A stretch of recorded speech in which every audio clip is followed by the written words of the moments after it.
প্রত্যেকেই চাই আমরা আমাদের বাড়িতে সুন্দরভাবে গোলাপ করি, কিন্তু বন্ধুরা এই গাছের চারা রোপণের পদ্ধতি জানতে হবে।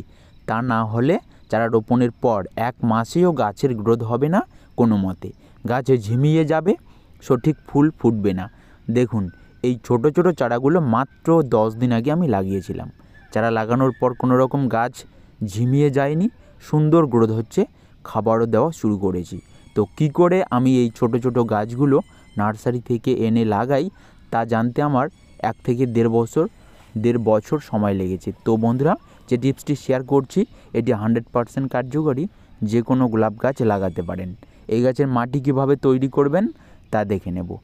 ফেব্রুয়ারি মার্চে এই ছোট ছোট গোলাপের চারাগুলো আমি নিয়ে এসেছি, তো এখন লাগাবো।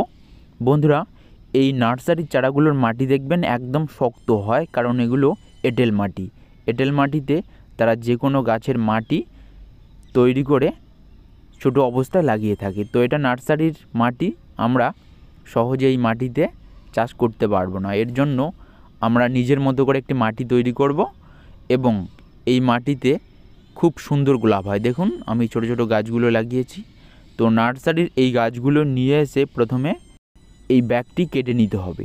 এরপর এই এঁটেল মাটিটি একটু সরিয়ে নিতে হবে গোড়া থেকে, তা না হলে চারা লাগানোর পর 1 মাসেও গাছের গ্রোথ কোনো রকম বৃদ্ধি হবে না।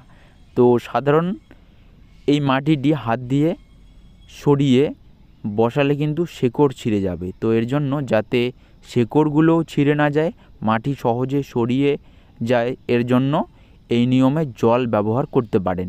একটি পাত্রে জল রেখে কিছুক্ষণ ভিজিয়ে রাখুন, মাটি এমনিতেই হালকা সরে যাবে। 50% কোকোপিট, 30% গোবর সার, 20% মাটি। এই ছোট ছোট চারার জন্য আমি এটাই ব্যবহার করে থাকি। মাটি একদম আলগা হয় এবং কোকোপিট ব্যবহার করার ফলে মাটিতে ময়েশ্চারও থাকে। তো দেখুন এই মাটি তৈরি করে ছোট ছোট চারাগুলো লাগাতে পারেন। তো জলে রাখার পর সুন্দরভাবে মাটি সরিয়ে গেছে, কিছু শেকড়ও বেরিয়ে আসছে। তো এটাই কিন্তু সঠিক নিয়ম গোলাপের চারা লাগানোর। বন্ধুরা, এটা করলে সহজেই আপনাদের গাছ খুব কম সময়ে খাবার গ্রহণ করতে পারবে, নতুন মাটিতে দ্রুত বৃদ্ধি হবে। দেখুন লাগানো হয়ে গেল, খুব সহজ পদ্ধতি।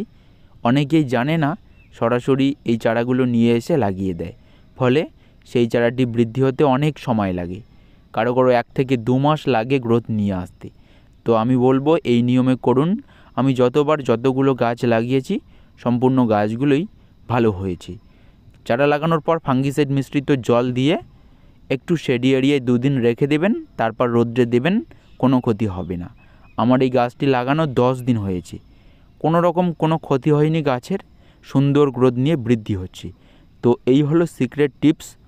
আমি অনেক ভিডিওতে বলেছি, এই নিয়মে চারা লাগিয়ে আমি সাকসেসও পেয়েছি। তো দেখুন এটা 10 দিনের রেজাল্ট। এখন আমি তরল সার দেওয়া শুরু করব। তো কলার খোসা ভেজানো তরল সার, সবজির খোসা ভেজানো তরল সার, এগুলো প্রতি সপ্তাহে 1 দিন করে দিলে পরে এই ছোট ছোট গাছ এর মধ্যে দ্বিগুণ বাড়বে। তো দেখুন আমি 250 ml করে এই ছোট গাছটিতে দিয়ে দিলাম। 1 মাস পর্যন্ত এই নর্মাল তরল খাবারই আমি দিয়ে যাব এবং 1 মাসের মধ্যে একটি মিক্স খাবারও দেওয়া শুরু করব।